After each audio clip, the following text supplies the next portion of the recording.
Hey, good morning, good morning, good morning. Rise up, rise up.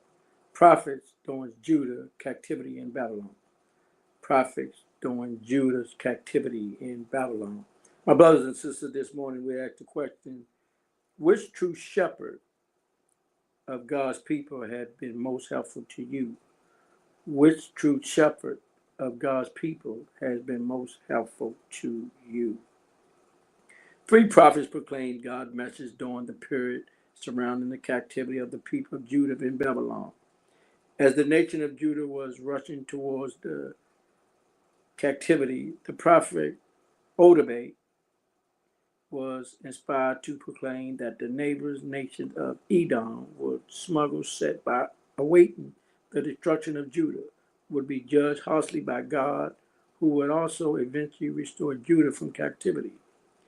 Daniel became a leader in the land of this captivity, serving three Babylonian kings, but always retaining favor with God by remaining faithful to God.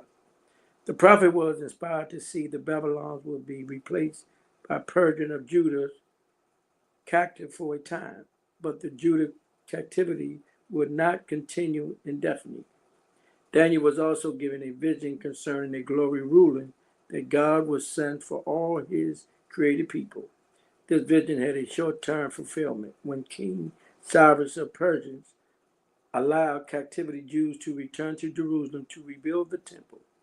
But the vision also had a long-term fulfillment when God sent Jesus to rescue us from ourselves and offer us a future with him.